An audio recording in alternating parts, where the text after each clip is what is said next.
Good afternoon, everyone. I'm Claudia Watts, Managing Editor of WI Bridge, and it's our end of the month takeover.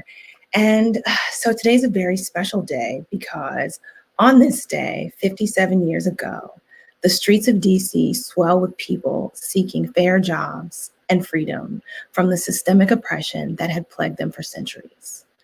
It's where Dr. Martin Luther King Jr. gave his famous I Have a Dream speech. And even in 2020, despite advances we've made as a people, it remains a dream deferred.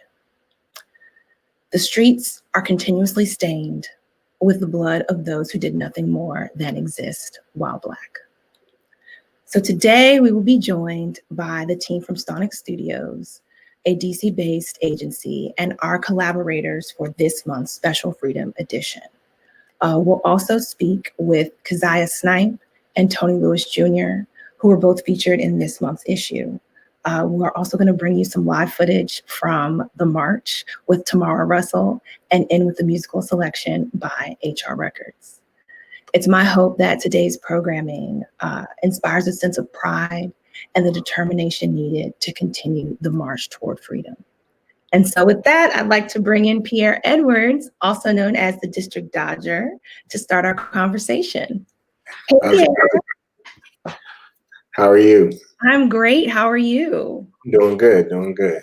Good. So thanks so much for being here with us. I'm sorry that Elliot, your partner, wasn't able to join us, but you got to work. Still Black. Work. And so I guess I want to start by asking you, why it was so important for you all to produce an issue honoring the march, and how did that conversation kind of begin? And we're going to just flash a quick picture of the cover for you all. Perfect. Yeah. So for us, I mean, obviously being a minority-owned creative studio, so obviously I'm African American, first generation, and my partner Elle is Puerto Rican. So for both of us to be minorities and to just see the continual oppression of minority groups, specifically the African American group, it fired us up. And I mean, honestly, for us, it's just about speaking through kind of our language and what we generally do. So, we're creators, we're makers. So we really just wanted to kind of use some of our skills and some of our capabilities and our network to kind of put something together that would be special. That, it's a narrative that is developed by us and not them. So. Great. So, I mean, you have a lot of interesting parts in this collaboration. And so one of my favorites was definitely the illustration called Uncle Sam's Fable. And so we're also going to show you all that really quickly. And it's an illustrated piece that uses, somewhat playful imagery to really drive home this point about the white psyche and its ability or inability to recognize racism, and oppression for what it is and, their role within it. And so it's kind of like, what in your opinion defines allyship, and like, what are some positive examples? That's a great question. I think allyship is really rooted in a deep empathy for the victim of marginalization. So, and I think deep is important in that phrase because I think on certain levels, probably the majority of people feel a certain sense of empathy. Think about George Floyd, and there aren't many people out there that probably would openly say that wasn't wrong. Even fairly, racist leaning people would say that was wrong. Mm-hmm. But I think that if you have a deep empathy, then you actually feel what those people feel on more than just a surface level. So I think that allyship starts with that, because after that, you're just going to be an ally. You're going to speak and fight in whatever way that whether that's just having conversations with some of your friends or some of your family to try to change the narrative that they may believe about African Americans, or whether it's as big as going out to a protest or, running for office or whatever it may be, So I think the actions are important, but the true feeling of deep empathy is what spurs the action. Excellent, excellent. Okay. And so, keeping in line with like this idea of a fable, you also worked with Alex Undone. She created an op-ed, or she wrote an op-ed for us that really kind of talks about this idea of colorism and how even she had bought into it at one point, and just kind of that experience of distancing oneself from their Blackness to become professionally successful, and then finding a point where you know, that was just not that you realize how ridiculous that is, and you kind of come back to this sense of self. And so, can you think of a time where you ever felt like you needed to assimilate more to be successful, and at what point in your life did you decide that you wanted to lean into your identity? So I think for me, my experience is a bit nuanced because I've never necessarily felt like. So again, I mentioned earlier, I'm first generation. So my dad is from Guyana, in South America. So I've always kind of been brought up strong in those roots, and I've always been very, very proud to be Guyanese. So it's weird because I think a lot of the identity issues within our community root in the fact of like we don't know where we come from. So I kind of had the benefit of knowing at least to Guyana where I came from. So I always had pride in that. And I think what that did for me is allow me to know I have pride in that and understand the system and know the system of oppression, but to also just kind of create in a way of like, what in the ethers is my mind on, and, just is super kind of, I'd say like cloudy, like just high type of concepts. And I was okay with that, like I was okay with kind of creating, in this existential place. But the thing about the existence is if our existence here isn't good, or like we don't have the same rights as other people that exist here, then I don't have the right to be pondering about other existences. I need to kind of pull myself down to the ground and, kind of put my mind to the issues at hand so that I can make I can just kind of make the world a better place for my daughter coming up. So. Yeah, that's really, I think that that's beautiful. As a Black man raising a little girl, like there are so many things that you will have to kind of dispel in your household, to kind of protect her so that she doesn't have a skewed perception of beauty or doesn't appreciate herself. And I thought that that was something really great that came through in the op-ed where, Alex, even her name Undone is kind of the, the dismantling of this identity that she created that was rooted in her, having these more European features. And, and that's a very positive message. A very positive message. Oh, okay. Oh, okay. All right. Sorry. Okay. You also commissioned Maps Glover to do a cover for this issue. Could you kind of speak to a little bit that process? Were you really involved, or did you all kind of like give him some themes to just run with it? What was that? So I think the benefit of like having very extremely talented friends is that, when you have people you connect with, especially on a kind of creative level, you don't like your communication doesn't have to be so literal, and your communication doesn't even have to be like traditional communication, right? So I don't have to like necessarily creative direct that, because Maps is just so ill. Like I just, the only word I'd said is freedom, and he went in the cave for some weeks and came out with like that beautiful work of art. So I don't have anything else to say about that other than it's absolutely wonderful. I had no hand in it at all. Okay. If he wanted to participate, he said yes, and then he cooked that up. So that's one of my favorite parts of the feature. So.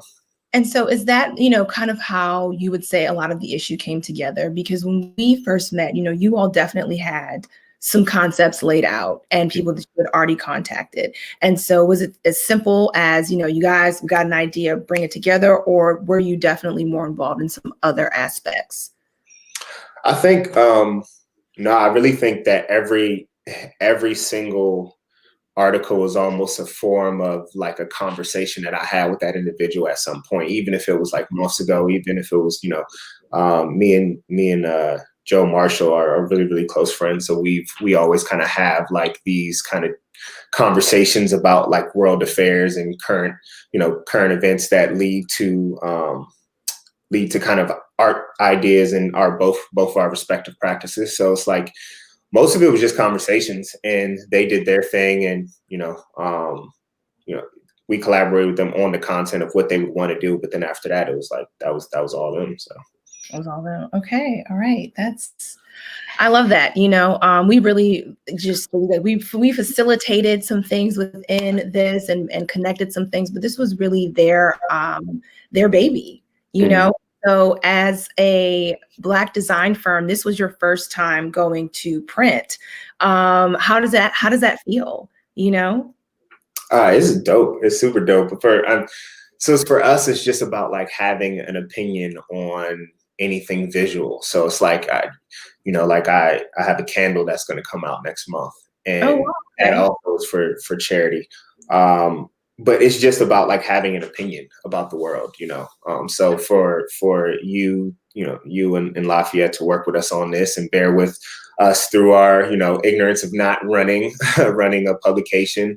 It was awesome. It was a good experience. So great. And so do you all think that you're going to slide into the world of publication? Do you think that you'll want to do more magazines or zines, or were you traumatized? No, I think we want to exist in as many worlds as like we can be thoughtful around, right? So it's like there's never any like, no, we'll never do this, or yes, we'll always do this. It's just, okay, cool. What is the story, what we're trying to tell, and what medium can we use? So Cool. So that's interesting because I know that you work more with technology in your artwork, but for this issue, you used a different medium, which was painting. So is that your first time painting? No, not my first time painting. I think again, just kind of being like I guess I try to like stay as curious as like I watch my daughter playing, and she just wants to touch everything. Like she wants to get under everything. She wants to see how it works. If I pull something out of my pocket, she's trying to grab it from me. So I try to like mimic that in my work and be as creative as I possibly can. So again, it's like, going from digital, whether it be projection mapping and stuff like that, or whether it be like, a painting or a zine or, a sculpture, whatever it may be, I intend to kind of do whatever makes sense for like that concept. Okay, well, so you all, Pierre also collaborated with a poet named Keziah Snipe. Her poem is entitled Freedom Song. And so that is the painting that I'm actually referencing. And so we're going to bring her in so that we can talk to them a little bit about their creative process. So with that, I'd like to welcome Keziah. Hi. How are you? I'm well, thank you. How are you? I'm doing just fine. That's wonderful. So we got Lafayette, if you can bring in that quick photo of Pierre's painting as well as the Freedom Song. And so can you guys tell me a little bit about this? I know that Pierre, you kind of spoke to having creative friends and being able to kind of just run with the concept, but this is something that you all did in tandem, or I guess in response to one another. What came first, the poem or the painting, or were they kind of done simultaneously? Yeah, so again, just because I have very, very talented artist friends, I can call and say, hey, Keziah, do you want to produce a poem about freedom? And she's like, oh, yeah, cool. And she just did her thing. I mean, it wasn't, she didn't have a whole bunch of time, but I just called her with the concept. I'm very like, as you could tell by the painting, I'm more of like, I guess, I favor abstraction a little bit. So I like to just see how things play out. So I'm not into like giving too many boundaries and stuff. I just said, hey, theme would be freedom. So. Okay, so I'm not going to read the whole thing, but I would like to read a little excerpt from the poem that spoke to me. And so if you ask 1,000 Black people what freedom really means, you'll get 1,000 different answers. And all 1,000 of them will sing a song of equality, a song of justice, songs to dismantle institutions of oppression, encouraging and empowering us to walk the pathway to freedom paved by our ancestors. And, I thought that it was a very beautiful way of kind of discussing a very sad reality. And that is that, no matter what else freedom could possibly mean to you, as a Black person, it always includes being treated like a human being. Right. And so, can you just tell me, like, how did you draw upon these different emotions to kind of create this beautiful poem? First, thank you so much for the compliment. I think that one thing when it comes to Black people, what tends to happen, even among Black people, is we are viewed as a monolith, like we're just one existing body of things, like we're not individuals with different ideals and different perspectives and different kind of things that we adhere to. And so I think it was really important to kind of play with that monolithic type of view that others have of us, but also talk about the individuality, how all of us, we just want, like you said, we just want to be treated like humans. We just want to be treated fairly. We don't want there to be institutionalized racism. We don't want there to be oppression. There's been more than enough of that. And so I think that it was just important for us to be seen as a group, but a group of individuals. And all of us, no matter how we put it and frame it, wanting the same thing, no matter what it looks like, but wanting the same thing and recognizing that we deserve the same thing. Absolutely. And so, I know poets, you got all y'all have the feelings, and then you put the words to it. And so I guess, what does this 57th anniversary of the March on Washington, what does that really mean to you? Seeing how hot this summer has been, and like all of just really the chaos, the utter chaos 2020 has brought. Like, do you feel like this is one of those truly pivotal points in our nation's history? Absolutely. And what a year for, like you said, what a year for it to happen. What a time for it to occur. We're in the midst of a cultural revolution. We're in the midst of a global pandemic. We're in the midst of whatever this election is about to be. And just kind of all of these things happening at once. And then how sobering to kind of commemorate the March on Washington at this time. And so many emotions, so many things. I can reflect on, how my mom, when she was younger, I'm from the South, I'm from Tennessee, I'm from Memphis. And so that's where Dr. King was shot and killed. So we heard about Dr. King constantly, and we had a different perspective of it, because I could go downtown to the Civil Rights Museum and see where it happened.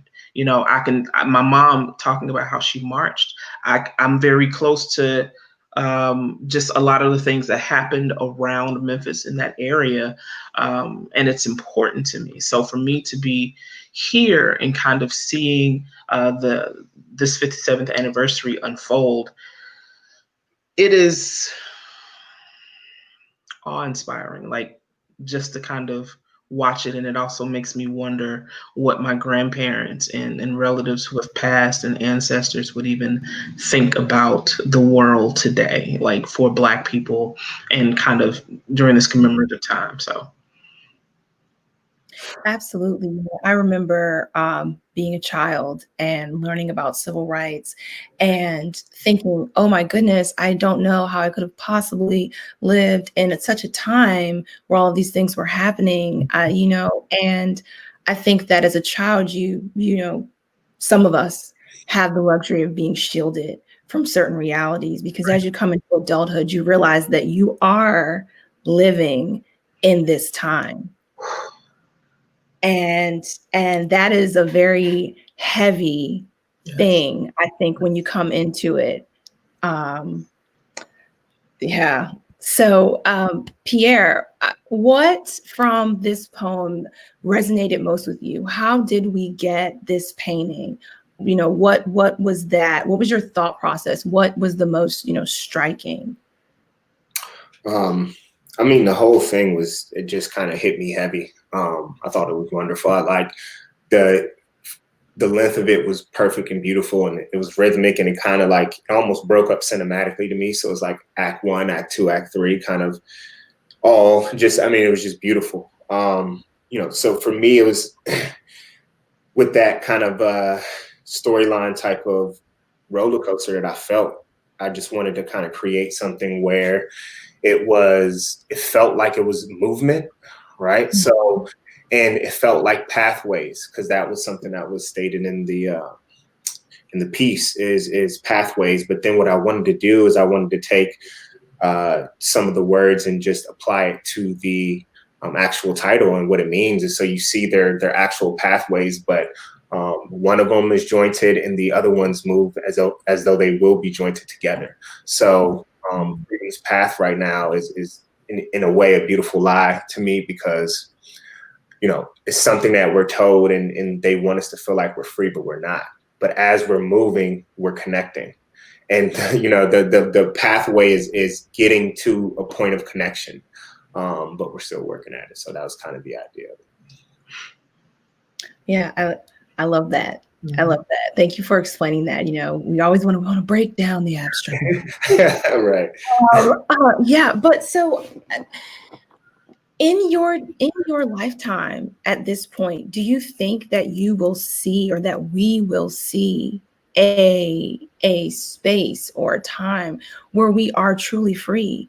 Or do you think that, I guess, how long do you think like we're going to have to continue to march? What important or milestone things do you think must happen in order to really shift the tides?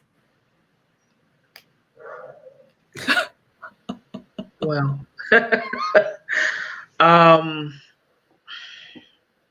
to be quite honest, just a complete overhaul, just a dismantling, because it's the backbone of this country is oppression. It's oppression. And so everything has been built. I mean, the economy was built on the backs of slaves. Like, everything is oppression. Everything is rooted in something that keeps a people down. And so an overhaul, complete dismantling of these systems that are built to separate, systems that are built to oppress, systems that are built to keep down, just a complete overhaul. It's obvious that the people have outgrown the systems. Mm-hmm. They're not working. They're functional because they are the way things have always been, but they're not working. And this is what we're seeing. When we see on TV every day, kind of the chaos and how it's continuing. The system, that's what's been happening. The system has been gradually breaking down, just proving to us that they weren't built to last. They were built to sustain for the time period in which they were built, but they weren't built to last. And I think one thing that's happening right now is America is being forced to take a really long, hard look at itself and its values and how they are skewed. Absolutely. Absolutely.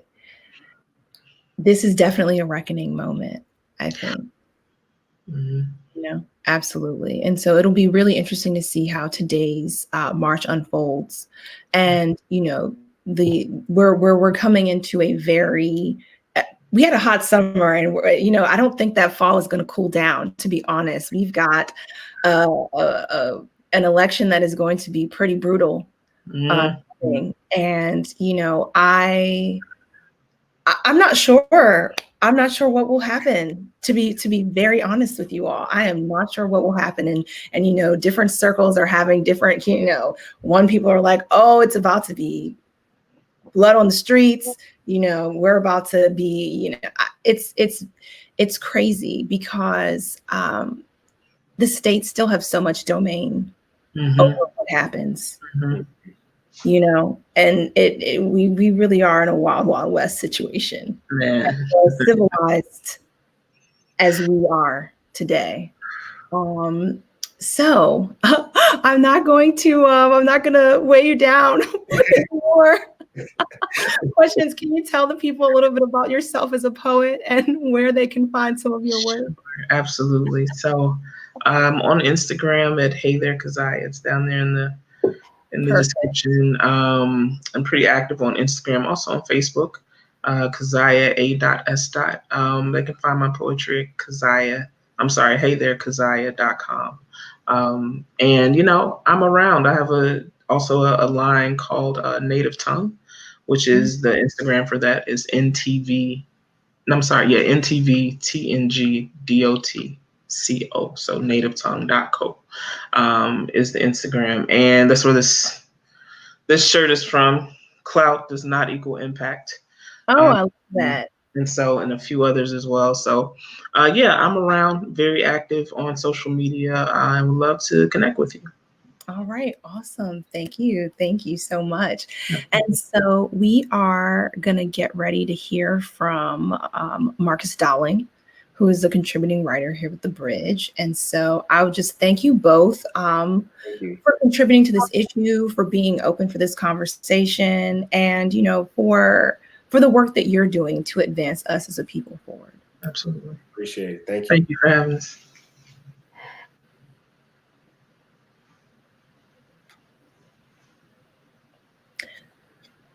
Marcus.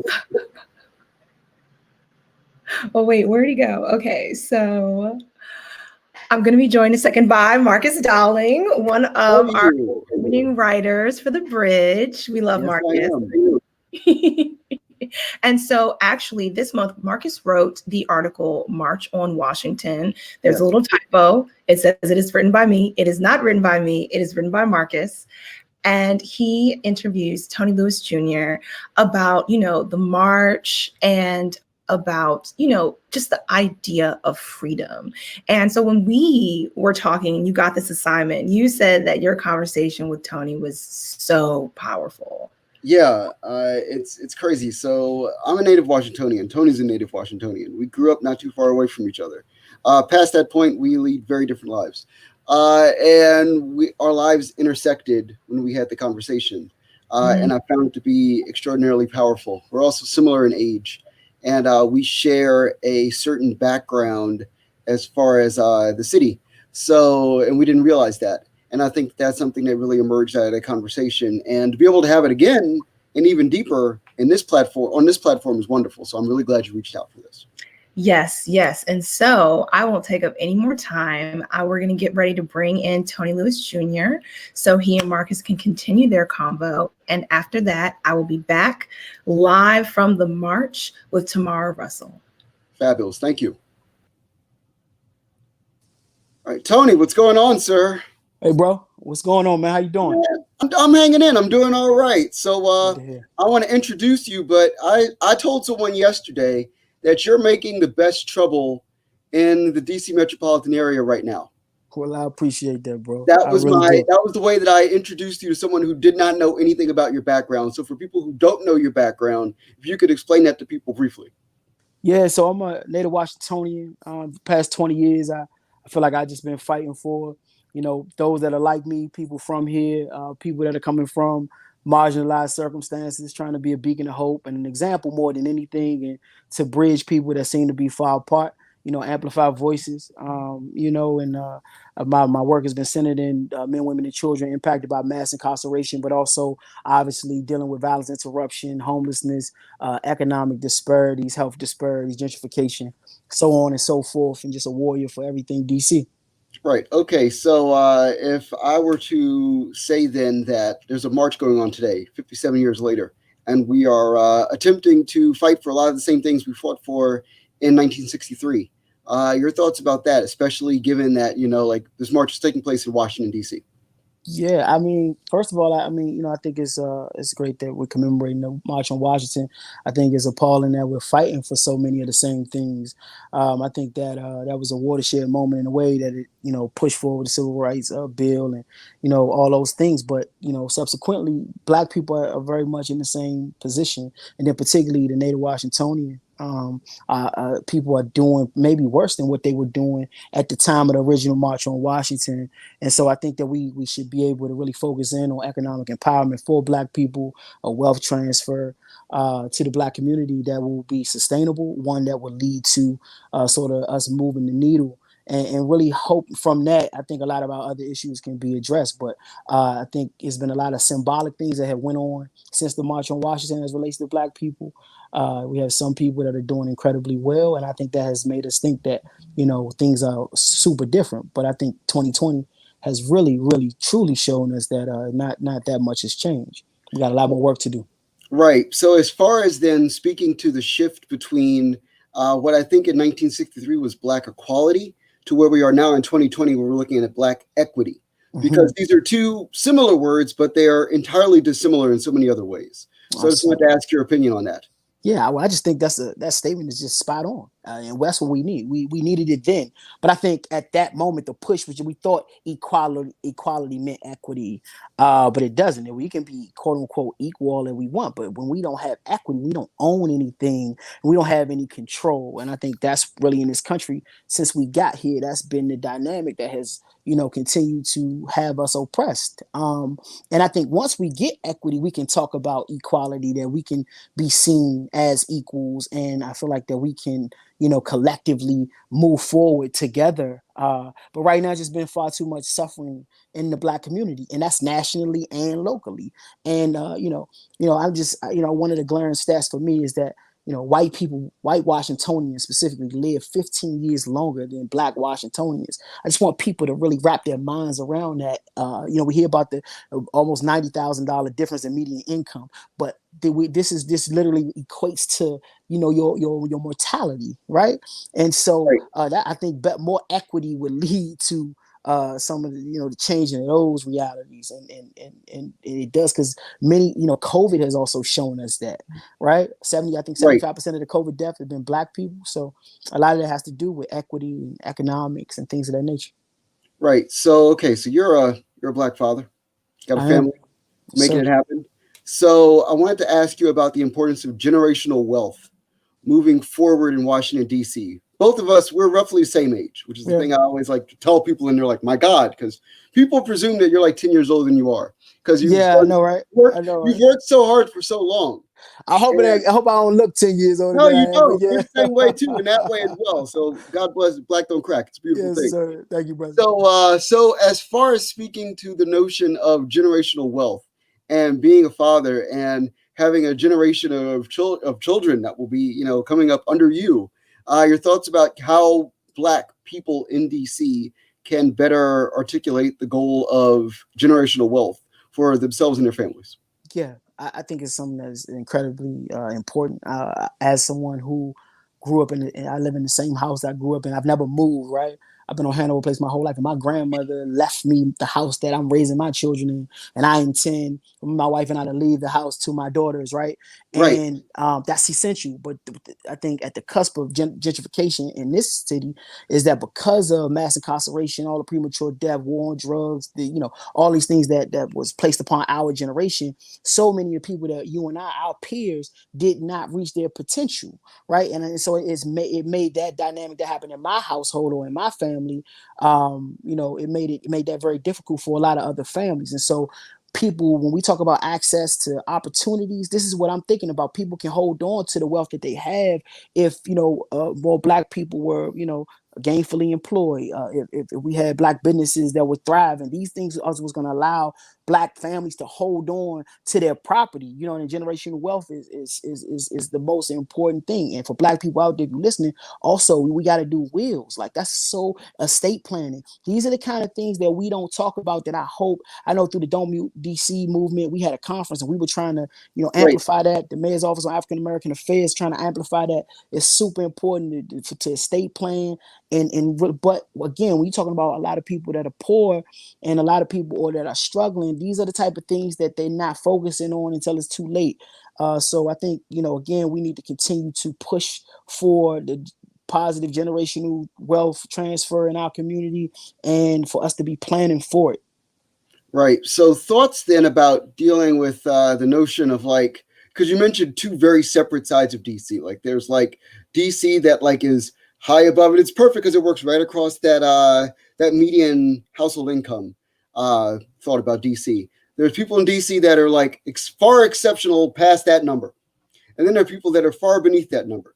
So how do you create a situation where these two different sides of DC that we both walk in all the time and talk in all the time, how do you create conversation and brotherhood, sisterhood amongst two very disparate parts of a very, in that way, divided city? And it's a frank question. It's one I've wanted to ask you for a long time, because I know you have an answer.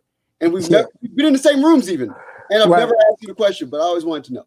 No, I think, first of all, that's a great question. And one of the things that I in my introduction, I talked about trying to be a bridge. And I really think it's going to take people that, like you spoke, like yourself, we organically, function in both sides of this city.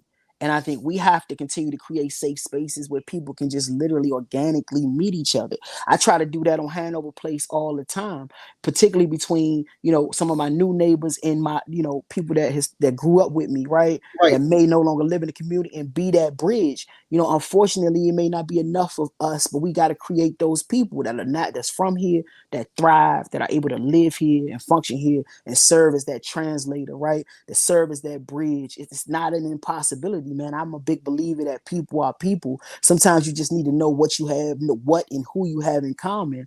But I think that's a problem in these communities where, if it is a person that's been there a long time, typically it's a senior. And so the new millennial is not having that many conversations. They wave at the senior, but they don't have anything to talk about. I mean, that's just how it is. So we got to have the Washingtonian 45 and under to get in position where that person can be present, and that person can be in the same bar or the same restaurant or the same event. You understand? And those conversations can happen organically.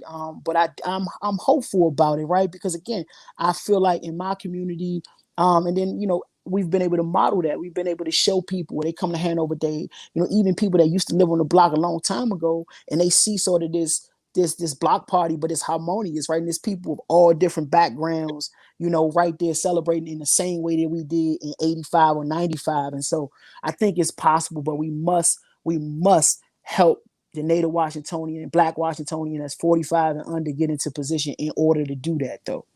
Right. So I also wanted to ask you, one of the things that I think is fascinating about DC uniquely is that we have things like that are intrinsically a part of our community, like go-go, for instance, to focus in on something that you and I both care deeply about, that could serve as a translator culturally for people, because music is one of those things that's a universal language. So I know that you have some background with current go-go movements in the city.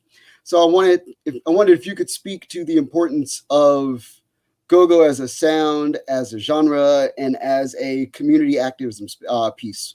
Yeah, it's been described as sort of the heartbeat of the Washingtonian, right? I mean, it is. It is, right?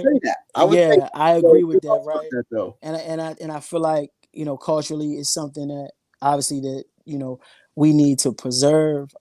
We need to share it too. And so, and I feel like we need to introduce it to people that move here, right? And I think in as we celebrate that collectively, then that be, like you said, it could be the seminal thing that bonds, Washingtonians, right? You've been here 5 generations or you've been here for 5 minutes. I think, but it also we have to understand that in order for the purveyors of go-go, for the culture itself to really thrive, the people that practice that culture has to also do the same thing, right? So we have to understand that the people who culturally made go-go a thing has to be preserved also, if that makes sense. And through that, I think people will have a real glimpse into the true beauty of the Washingtonian, right? Right. How dynamic and amazing and beautiful people from this city are, you know what I mean, and how loving we are, how open we are, but if you show respect to us, we love you forever. And I think that's important. And speaking of go-go, why it's such a, to me, such a beautiful example, the godfather of go-go is not a Washingtonian. No, he's not. And Right. people You don't realize understand? that. But it's one of those things that when you come to DC and you understand the community, people typically don't leave. Like that's a thing. It's a reason for that too, right? It's a Yeah, reason for that, right? So it's one on one end, right? People come here to chase their dreams and opportunities, right? But right, all dating all the way back to whatever throughout time, people came here and they put roots here. They stayed. I think that speaks to what they feel when they're here. No matter what your background is, it's something about this city that's a beautiful thing, right? And the people from here, have a lot to do with that. And I just think we want to feel respected. We want to feel appreciated, you know what I mean? And so that's why I fight so hard, because we deserve that, right? right. We I feel like we deserve that. Just come and take your blinders off, forget all the negative things that you may have heard about us as Native Washingtonians and get to know us. You'll love us if you do that. I'm sure of it. Right. So, in my final question, I wanted to ask you about your thoughts about when you see things like last night, for instance. Donald Trump's speech at the RNC on the White House lawn, and he is, as much as he's doing that, outside there's a go-go protest happening with multiple generations of Native Washingtonians, both black and white and brown, on the streets, unified. And so much of what they were using to unify were things that were intrinsic to the DC community, especially the black community. So your thoughts about seeing stuff like that and your thoughts about things moving forward. Mm-hmm. I was happy to see, and I continue to be happy to see go-go, particularly coming out of the Don't Mute DC movement, to use it to push forward, and be symbolic about positivity and love and togetherness, right? And using that sound to galvanize and organize and mobilize people, right, of all different hues, about good and what's right. Moving forward, I think I would love to see that same camaraderie, that same energy exists even within our neighborhoods, within our streets, on our metro system, in our legislative office, where we doing what we feel like we should be doing for the greater good of all people, right? And where we're including and inclusive of, the Native Washingtonian, right? So Right. I look forward to people taking that energy, not just getting caught up in these moments, but understanding that for us to really, for our movement or our mentality to be pervasive and to stay and be sustainable, is that people have to do this every day. Can't just Yep. be something you do in the moment. You got to do it every day, and you have to live it. But I love to see, what GoGo is doing. Shout out to Yada Yada and Long Live DC, as well as the Don't Mute DC movement, for knowing that we can use GoGo to move the needle in the community. Right. So before we get out of here, I wanted to get if where people can find you, and also mention the book that you wrote that I've read that's phenomenal, and just be able to put it all together and let people know where they can find out more what you're doing. For sure. So obviously social media, at Mr. Tony Lewis Jr., Mr. Tony Lewis Jr., TonyLewisJr.com. My book Slug: A Boy's Life in the Age of Mass Incarceration, I feel like it's the most comprehensive look at the impacts of mass incarceration in our country through the lens of my life. And it's a beautiful thing to see the book and the success that it's had. To see it being used as a text in schools and in universities has been a true blessing. And I just hope people are inspired by it, educated by it, and empowered by it, to know that, that no matter what you go through, that you can overcome things, and then you can be a beacon of hope for other people. So And thank you for this, man. I really Oh, appreciate no it. problem. Anytime. It's you. So this has to be done. Oh my So God. you can find me at Marcus with a C, K Dowling, Dowling on all socials. And Tony, thanks so much. And back to you, Claudia. All right. Thank you so much for that, Marcus. That was a great conversation. Like you weren't lying, you know. I told you, like it was 45 minutes of my life that I didn't mind. Like it flew by. So it was wonderful. All right. So you guys, next up, we're going to be, and I'm going to bring on in just a couple of seconds Tamara Russell. And she is the founder and host of Revive Radio, an online broadcasting platform and a media correspondent for a joint venture, Revive Media. The depth of her interviews stimulates conversation ranging from politics, issues in society, small businesses, music, health, and other trending topics. She's also known as Proof of Consciousness, P.O.C., and that's a living brand that's focused on empowering people to revive, restore life, health, and consciousness through media and communication. So Tamara is live from the March on Washington. Let's bring her in. Peace, peace, peace. How are you? I actually just got back home from everything. It got a little chaotic down there. So yeah, I actually just got back home for everything. So I can get a more, in a more intimate space for this conversation. Okay, well, awesome. So, I mean, I guess that was one of my first questions, like, what is going on down there? What is the, overall, sense in the air? And what have some of the call to actions been? Really, if I could just tell my truth, it has really been, it was a morning really where I would say it was chaos because of the COVID situation. So a lot of people that thought they could get in because they registered, they were getting a little back and forth. People who didn't register, and that was one of the reasons why I wanted to come home, because it was just a lot of people. And then also with everything, dealing with the COVID, that was one of the biggest issues this morning that I seen that I was really having a problem and an issue with. Wow, no, that's definitely scary. It's like, we are still living in a pandemic and COVID is very real. And so I was going to say, they had to get a permit for the actual march. So this time that had to limit a number of people. So with that being said, the number of people was not necessarily, I would say going as planned, and they were actually testing people, as far as the head checks, I would say. Oh, wow. And that also was, some people didn't want to do that. Some people did want to do that. So it was just different chaos in a way that I never experienced, because this whole COVID thing is new. So I don't want to make about that, but that was the experience overall. The new experience for me. That's very valid. Protest in a time of pandemic. It's a whole new hurdle. Yeah. So tell us a little bit about Revive Radio.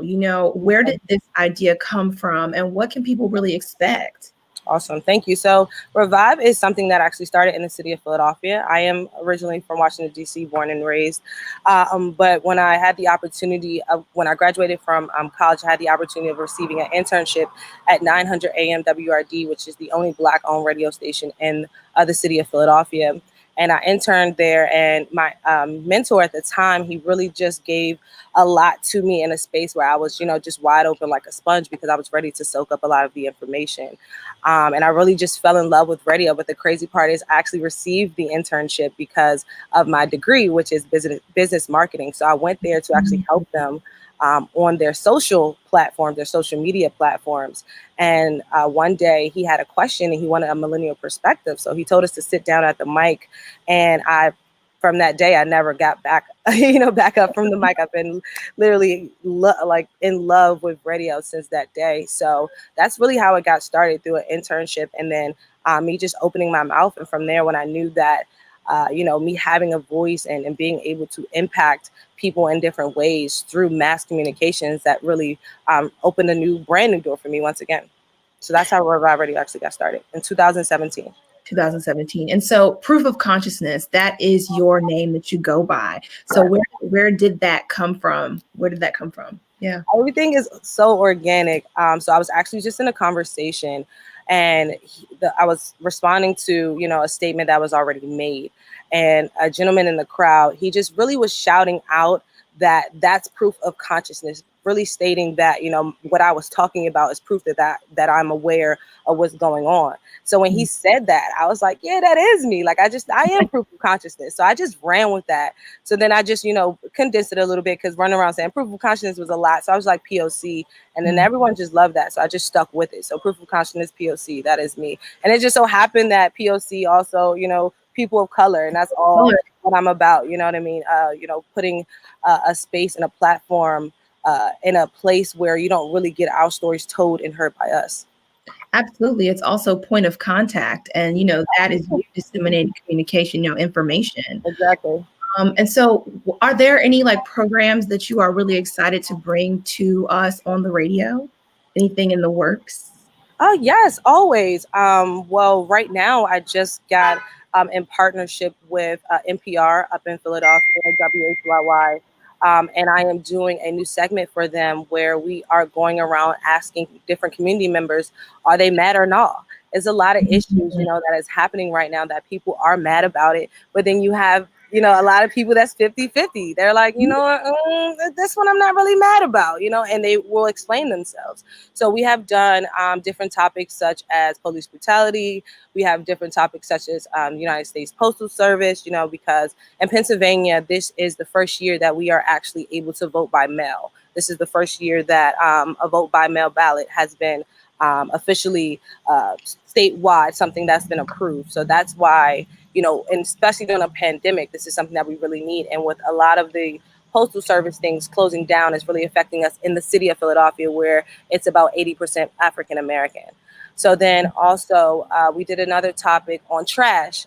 During the pandemic, the city of Philadelphia really got hit by the trash because they just couldn't afford it. They could not afford to pay their essential workers to do what they needed to do during the COVID time, as far as picking up the trash for the entire city. So a lot of the city community members were very upset, you know, marching on behalf of that. There were, protests on behalf of trash and things like that. So we wanted to know what they wanted, you know, what could we do to help?